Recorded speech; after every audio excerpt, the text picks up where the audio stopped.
The battlefield was quiet. Too quiet. A thick green fog covered everything. The sky above was dark. The ground below was broken, full of holes, smoke, and blood. Bodies were scattered, some human, some alien. And then it happened. Boom. A loud explosion ripped through the air. The ground shook. A small figure was thrown high into the fog and slammed down with a hard crash. It was Virel. She was a young alien girl. A soldier. She had only been on the battlefield for 2 weeks. She thought she was ready. She thought she was strong, but now she was screaming. Her leg was gone. The mine had taken it. Her lower leg was missing. Blood poured from the stump. Her hands trembled. Her heart raced. She tried to crawl, but every movement hurt. She screamed louder, hoping someone would hear, but no one came.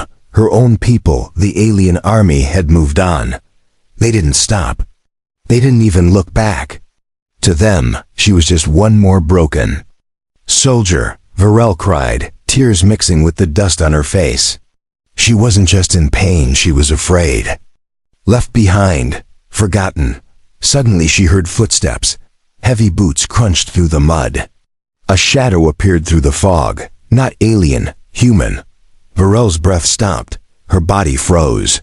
Was he here to finish her? Was this how it ended? The human dropped to one knee beside her. His face was tired, dirty, but calm. His voice was steady. "You're hurt," he said. "Badly."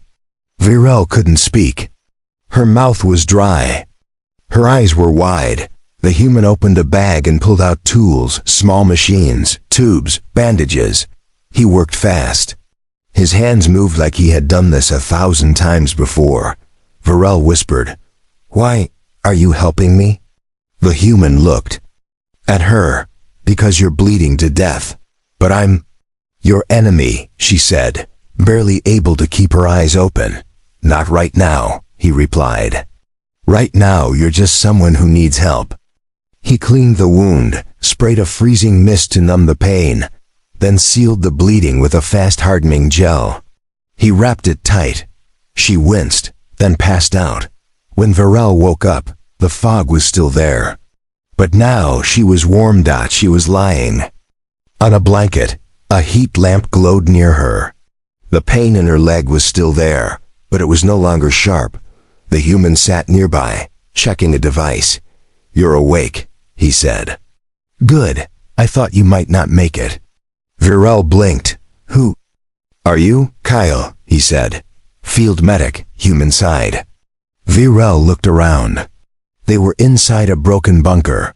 The roof was half gone, but the walls kept the wind out. It felt safer than the battlefield. "Why didn't you kill me?" she asked. Kyle looked confused. "Kill you? I don't kill people. I save them, but I'm alien." Kyle smiled. "A little. So what? Bleeding is the same in every language." Virel didn't know what to say. She stared at him. No one in her army would do what he did. They would never save a human. They would never risk their life for someone from the other side. "You're not like the others," she said softly. Kyle shrugged. "Maybe I'm the crazy one." He stood up and walked over to a metal case. He opened it.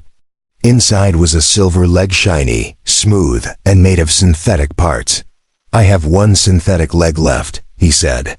"It's human-made. But it might work. For you, you'll never walk the same, but you'll live." Virel's eyes filled with tears. She wasn't ready for this. She had expected death, not kindness, not hope. Kyle walked back and sat beside her. "I can attach it," he said, "but it'll hurt. You'll need time to learn how to use it." She looked at the fake leg, then at her bandaged stump, then at Kyle. Finally she whispered, "Okay." Kyle nodded. "Good choice." Outside, the fog was starting to clear, but danger still waited beyond the walls. Kyle checked his weapon and looked out. "If they find us," he said, "I don't know what'll happen, but I'll do my best to keep you safe." Virel lay still, watching him. For the first time since the explosion, She felt something she hadn't felt in days. Hope that not just because she might survive, but because a human, an enemy, chose to see her as more than just a soldier. He saw her as a life worth saving. The first thing Virel felt was the cold dot, not on her skin, but inside her body. Like something deep had gone missing. Then came the pain. Sharp, burning, like fire crawling through her bones. Her eyes opened. She gasped. The light was bright, too bright.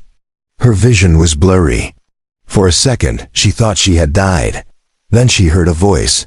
"Stay still. You're safe." It was the human again. Kyle. He was leaning over her, adjusting something on her leg. She looked down and almost screamed. Her old leg was gone.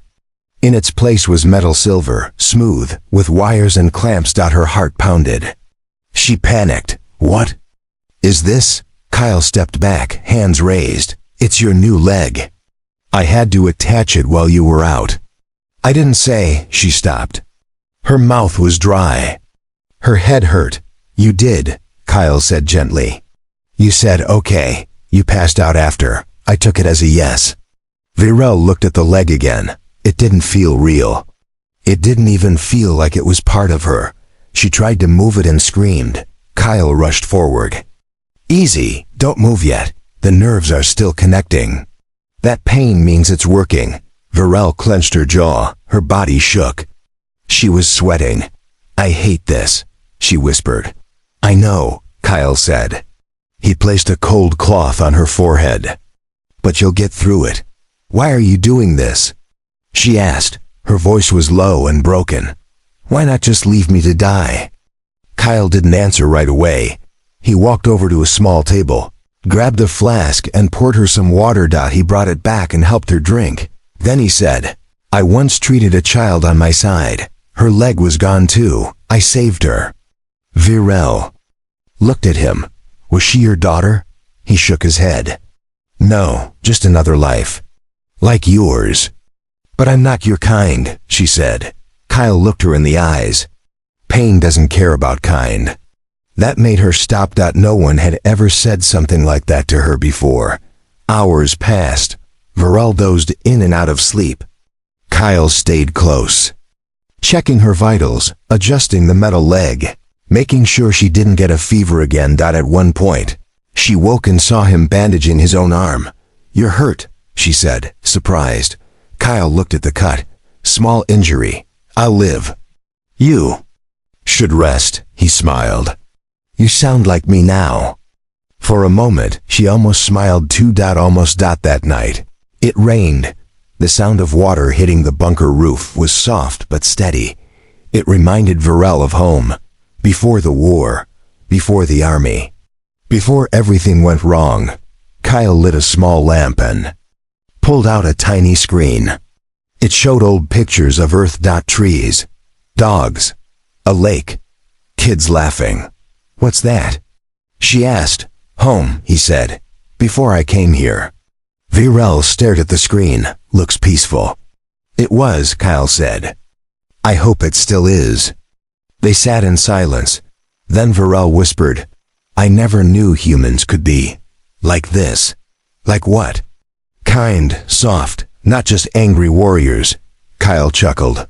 "We're not all warriors. Some of us are just tired people who want to help."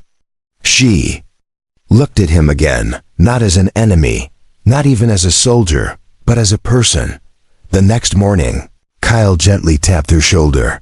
"Time to try standing." Virel blinked. "Now? We don't have much time. They might come looking." She hesitated. Kyle held out his hand. "I'll hold you." She took a deep breath and reached for him. His grip was strong, steady. With his help, she rose. Leg felt heavy, strange. It didn't move like her real one. It made tiny clicking sounds. But it worked. She took one step. Then another. She winced but didn't fall. Kyle grinned.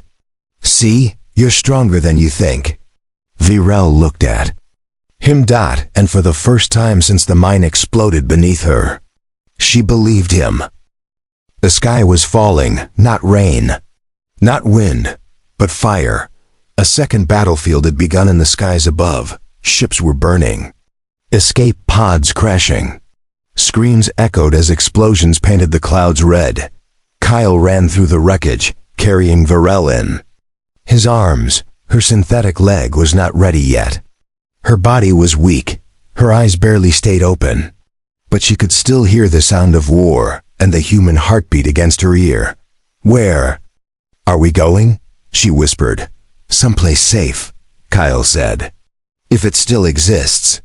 His voice was firm, but even he didn't sound sure. Down beneath the rubble, hidden by stone and metal, was a forgotten place, a mobile lab, old, broken, almost useless. But Kyle knew it was there. He had hidden it months ago, just in case. And now that day had come. He kicked open a sealed hatch and dropped down into the darkness. Inside, the lights flickered. Dust filled the air. Machines lined the walls, half dead but humming with power. He laid Varel on the medical bed and strapped her in gently. "You brought me to a grave," she said, trying to smile. Kyle smirked. "Graves don't have synthetic limbs." He walked over to the tool rack and pulled out a small silver case. Inside was something beautiful and dangerous. The synthetic leg. It was sleek, with long curves and a strange glow. It was human-made, but modified. Kyle had worked on it for months. In secret, it could adapt to alien biology. "Maybe. I designed this for emergencies," he said, setting it beside her. "It's not perfect, but it might save your life." Varel stared at it. "That thing will become part of me? If you want to walk again, yes. And if my body rejects it?" Kyle was silent for a second. "Then it kills you," he said honestly. Virel took a deep breath. "Let's do it." Kyle looked at her, surprised. "No fear?" he asked. "I've already lost everything," she said. "At least now I'm choosing something." The procedure began. Kyle worked fast. His hands moved like clockwork. The tools buzzed and clicked. The room smelled like hot metal and medicine. He opened the wound again. Varel clenched her teeth, but didn't scream. He adjusted the nerves, connected wires, tightened clamps. Leg clicked into place. A strange light ran through it alive. Varel gasped. "It's cold." "That means it's working," Kyle said. He pressed a small device to her neck. It beeped. "Your body is accepting it," he said with relief. "You did it." "No," she whispered. "You did." But their relief didn't last long. A loud ping came from the lab door. Kyle froze. "Someone's here," he said. "Your people?" she asked. He shook his head. "No, yours." A camera flashed. A voice buzzed through the speakers. "This is Patrol Unit 9. We found signs of alien-human contact. Open up." Varel's face turned pale. "They'll kill you," she said. "And take you as a traitor," Kyle added. He ran to the control panel. The lock was still holding, but not for long. He turned back to her. "Can you stand?" Varel sat up, breathing hard. She looked at her new leg. It glowed faintly. "I can try." She pushed herself off the table. The leg shook under her, but it held. She took one step. Then two. Then she fell. Kyle caught her before she hit the ground. "Not bad," he said. "Let's see if you can run." Varel laughed through the pain. Humans really are crazy." They crawled through the back hatch, entering an old tunnel filled with dust and broken cables. Behind them, the lab door exploded. The alien troops stormed in. "They're close," a voice shouted. Kyle and Varel ran him, limping from exhaustion. Her learning to move on a leg made of metal and fire. Lights danced behind them. Shots were fired. Walls cracked, but somehow they kept moving. Finally, they reached a safe point, a broken pipe leading to open ground. They climbed out just as the sun began to rise. Smoke filled the sky. The battlefield was quiet for now. Kyle collapsed on the grass, breathing hard. Varel sat beside him, the new leg twitching, adapting, learning her steps. She looked at Kyle. You risked your life to give me this. I'd do it again, he said. She didn't speak after that, but as the wind touched her face, she realized something. The synthetic leg didn't just help her walk. It gave her a new path. And for the first time, she wasn't walking alone. A warning blared from the stolen helmet Varel wore. You are marked as compromised, surrender or face erasure. The words weren't spoken by a voice. They were spoken by the armor itself, her own people's tech, now labeling her a traitor. Varel ripped the helmet off and threw it into the dirt. It sparked and hissed. Kyle turned to her, breathing hard. What was that? She didn't answer right away. Her face was pale. Her body trembled, not from pain but from the truth. My people. They know I was with you. They've marked me. Marked you for what? For death, she said quietly. It had been only a few hours since they escaped the underground lab. Varel had taken her first real steps with the new synthetic leg. Every step still burned, but she moved. She was learning. Kyle had wounds of his own. His left shoulder was bruised, and he hadn't eaten in 2 days, but he never stopped moving. They had to stay ahead because now they were both fugitives. The woods were thick and dark. Strange creatures watched them from the shadows. Kyle walked in front, scanning the path with a small hand scanner. We're almost to the river, he said. Once we cross, I can call. For a pickup, a ship? Varel asked. He nodded. A civilian one, no military tags, quiet and fast. Can it take us both? I hope so. But the river was not empty. As they reached the water's edge, Varel's new leg stepped on something. A sharp click. Kyle froze. Don't move. She looked down. It was a trip bomb. Hidden beneath leaves, old alien tech. Still deadly. I can't lift my foot, she whispered. Kyle looked around. His voice turned cold and focused. Okay, stay calm. He got on his knees and opened his kit, but this wasn't like a medical operation. This was a countdown. Time ticked by. Kyle worked with trembling fingers. Sweat ran down his forehead. Why are you doing this? Varel asked softly. Kyle paused. I already told you, he said.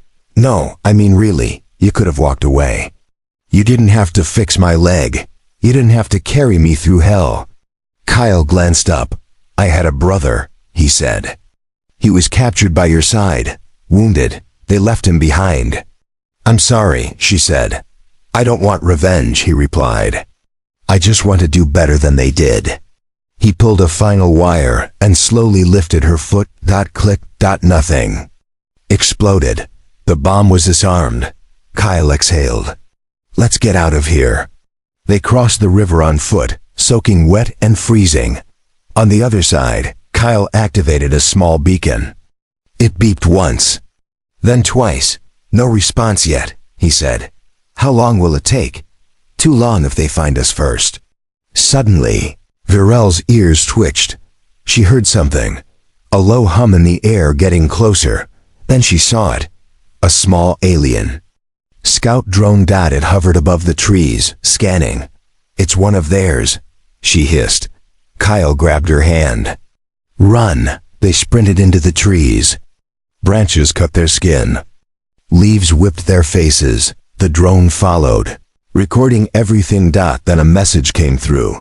Target, Varel Core. Status, Defector. Capture alive. Terminate human. Varel stopped. They want you dead. Kyle grabbed her arm. We don't stop. Not now. She stared at the man running beside her, the man her people called Kill on sight, and made her choice. She turned, aimed Kyle's flare gun, and shot the drone out of the sky. Boom. It crashed into fire. They reached a rocky cliff. Below them, a hidden valley. Smoke rose from a small fire. Kyle pointed. That's our pickup. But behind them, shouts rang out. Alien troops fast, armored, armed. No time left. Kyle turned to her. You go. What? You're lighter, you'll make the drop. I'll hold them off. No, Varel said, voice shaking. I'm not asking. Well, I'm not leaving. Their eyes locked. I didn't escape death to watch you run into it, she said. We go together. He hesitated. Then nodded. They jumped, tumbled down the slope, rolled through the dust, and landed hard in the valley. The civilian ship was waiting, doors open, engine rumbling. The pilot looked shocked. You brought an alien? Kyle shouted. She's with me. Either we both go, or nobody does. The pilot didn't argue again. They flew up, engines roaring. Below them, the alien squad reached the cliff too late. Varel looked out the window as her homeworld grew smaller. She whispered, There's no going back now. Kyle nodded. Good. The ship shook like it had been hit by a thunderstorm, but there was no storm outside, just missiles. 3 alien pursuit crafts followed close behind, their weapons locked on the small civilian shuttle. Inside the cockpit, alarms screamed. The human pilot cursed loudly. I thought this was a rescue mission. He shouted. Kyle was holding onto a handrail, keeping Varel steady as the ship dipped hard to the left. It was, Kyle said. Then it became a chase. Varel stood beside him, breathing hard. Her synthetic legs sparked slightly. It wasn't ready for this much stress. But she didn't complain. She was too focused on what was chasing them, her own people. Earlier, the alien command had broadcast her name across every open military channel. Former soldier Varel Kaur has turned traitor. She is traveling with a human. Use any force necessary. Bring her back. Kill the human. Varel heard it on the ship's radio. It made her sick, not because of the words, but because the voice saying them was her old commander, someone she had once looked up to. Someone who now wanted her dead. The shuttle rocked again. A laser beam sliced past the wing. Brace for a rough landing. The pilot yelled. Varel turned to Kyle. We can't outrun them. We're not trying to outrun them, he said. We're going dark. The ship dove into the atmosphere of a nearby moon, dusty red and covered in thick, winding canyons. The clouds below looked like smoke. As they fell into the clouds, radar signals were lost.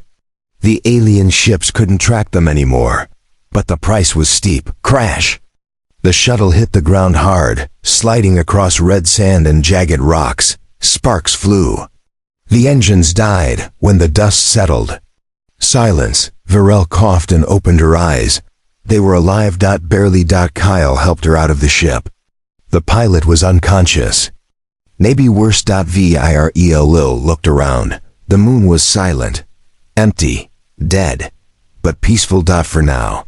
They found shelter in a narrow canyon, where rocks blocked scanners. Kyle built a small fire using emergency gear. Varel sat across from him, her hands shaking. You okay? He asked. She didn't answer. Instead, she asked something strange. Do humans ever hate their own people? Kyle looked at her carefully. Sometimes, even when they used to love them. He nodded, especially then. She stared into the fire. I trained with them, fought beside them. I believed everything they told me. And now they hunt me like a dog. You've changed, Kyle said. They didn't. She looked at him. And you? You were a soldier too. I still am. But now I fight for something else. What's that? He poked at the fire. Life. Just life. That night, they didn't sleep much. Every sound made them jump. Every gust of wind sounded like ships overhead. And then they came. Not ships. Trackers. Small machines, spider-shaped, quiet, fast. One crawled down the canyon wall and scanned their fire. Varel spotted it first. Without thinking, she stomped it with her synthetic leg. Crack! It sparked and died, but the damage was done. They know, she whispered. They're coming. Kyle grabbed his gear. We move now. They climbed deeper into the canyon, moving fast. Kyle limped. Varel led the way. Her leg still hurt, but she didn't stop. Not this time. Not again. She wasn't running anymore. She was surviving. Behind them, the sound of engines filled the air. Alien troops touched down. Boots hit the ground. They spread out, scanning the cliffs. A captain looked down at the broken tracker. He sneered. "She's close." Kyle and Varel reached an old mining cave. Inside was a half-buried machine. Kyle smiled. "I think I can power this." "What is it?" Varel asked. "An old drilling rover. No weapons, but it can go underground." "How long?" "Long enough to lose them." He worked fast, pulling wires, patching controls. Varel stood at the entrance, watching the canyon. Then she saw a shadow dot. An alien soldier was approaching, slow and careful. Her heart pounded. She raised a rock, waited. The soldier turned the corner. She struck first. Thud. The soldier fell, stunned. Kyle looked up, shocked. "You okay?" Varel nodded, breathing hard. "I'm done waiting," she said. "I fight now." The rover powered on. With a loud hum, it dug into the ground, pulling them into darkness. Above. The alien troops reached the cave too. Late again, they searched. But the hunted were already gone. In the deep silence of the tunnel, Varel sat beside Kyle. Her legs sparked, but it held. Her heart hurt, but it beat. She looked at the human who had once been her enemy. Now her only friend. "I don't know where we're going," she said softly. Kyle nodded. "Me neither. But I trust you." He smiled. "That's enough." The cave began to breathe. Not with air, but with heat. Rocks glowed faint red. Metal. Walls hissed. The ground trembled like something old was waking up beneath them. Varel felt it first. She touched the wall. "The tunnel's heating. Something's wrong." Kyle glanced at the control panel of the drilling rover. The lights flickered. The screen blinked red. "Warning, system core overload. Collapse imminent." He looked at her. "We need to get out now." The underground machine came to a screeching stop. Kyle grabbed his pack. Varel grabbed her leg brace. It had been slipping under stress. Together, they ran into a smaller shaft that opened nearby. The tunnel above them was beginning to fall in chunks, dust thick in the air. A loud crack rang out behind them. A giant rock fell where they just stood. They didn't stop. After minutes of crawling and running, they reached a narrow opening. It led into a large cavern, quiet, still, ancient. Strange symbols were carved on the walls. Alien tech, long dead, lay scattered across the ground. "This place," Varel whispered. "It's from before the war. Maybe hundreds of years old." Kyle checked the air. "Breathable, barely." He looked around. "Might be a good last stand." Varel stared at him. "Last stand?" He sat on a broken machine. "They're coming, you know it. And we're running out of places to hide." She clenched her fists. "I won't let them take you," she said. He smiled. "Funny, I was about to say the same." They didn't have long. A sharp ping echoed through the cave. Movement. From the far side. Figures stepped through the shadows. 3 alien soldiers in dark armor, silent, cold. And behind them, Commander Zahrak. Tall, armored in red. Her face was sharp as glass. Varel's old commander. Zahrak stepped forward, looking at Varel with disappointment. "You were our best scout. Fast, smart, loyal. Look at you now." "I'm still all those things," Varel said. "No," Zahrak replied. "Now you're weak, broken, attached to a human. You let him infect you with their ways." Varel stepped in front of Kyle. "He didn't infect me," she said. "He saved me, only because he wants to use you." "No," Varel said, her voice rising. "He treated me like I mattered. Like I wasn't just a weapon. You left me in the dirt. He picked me up." Zahrak's eyes narrowed. "Then you've chosen your death." She raised her arm. The soldiers charged. Kyle pulled out his sidearm. 1 bullet. That's all he had left. He fired, hit one soldier in the leg. The alien dropped.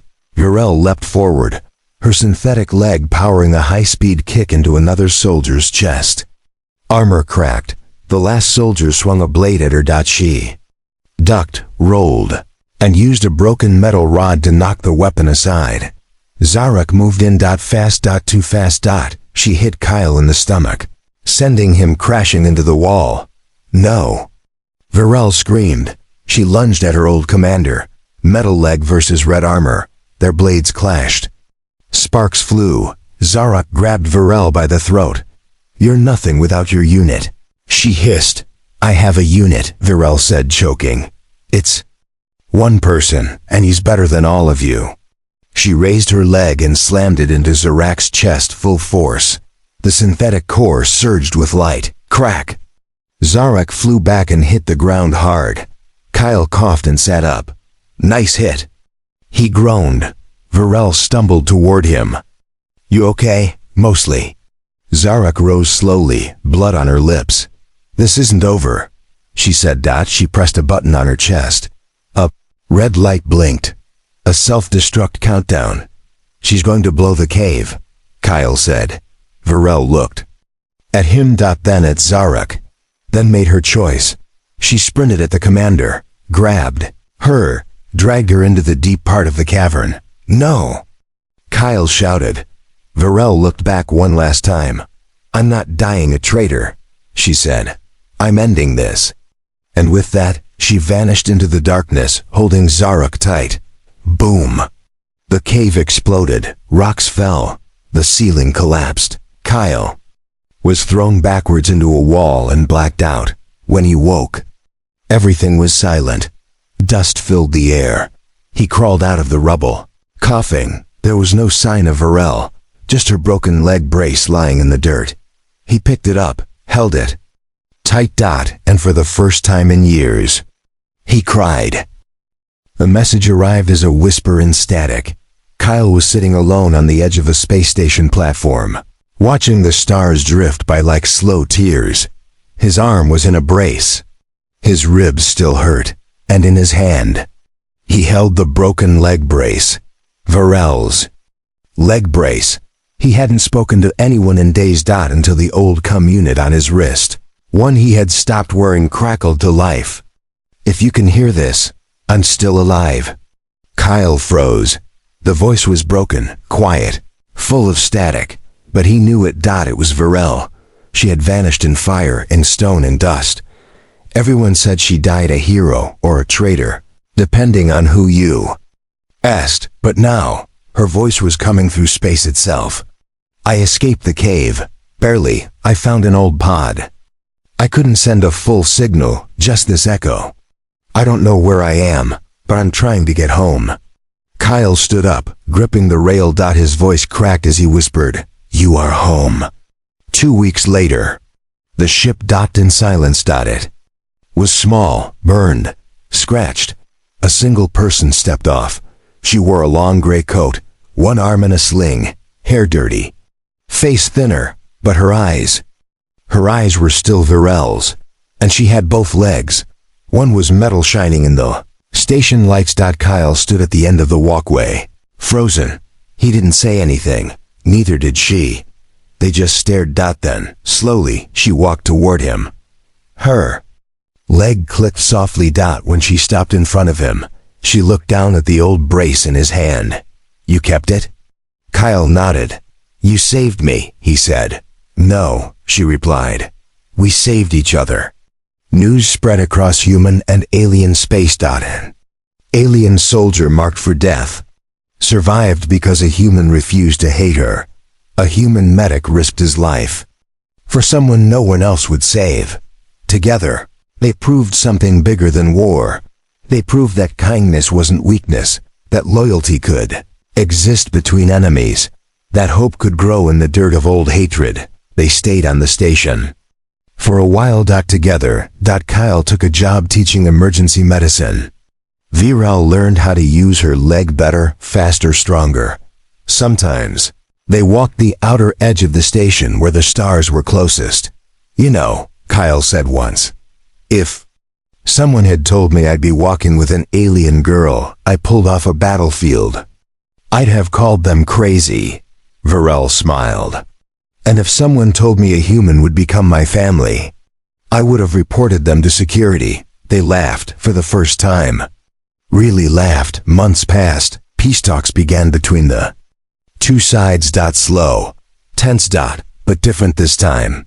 Because when they needed proof that peace was possible, they looked at Kyle and Virell. Two survivors. Two friends. More than that, a team. One night, as stars blinked like soft lamps across the sky, Virell asked Kyle something strange. Do humans believe in second lives? Kyle blinked. You mean reincarnation? No, she said, shaking her head. I mean, starting over with the same body, but a new heart. Kyle looked at her for a long time. Then he said, yeah, I think we do. Virell smiled. Good, she whispered. Because I think that's what I want. And so the girl once built for war, the girl once left to die in the dirt, the girl once hunted by her own people, began a new life. With a human by her side, and stars above them that didn't care what species they were, only that they had survived together.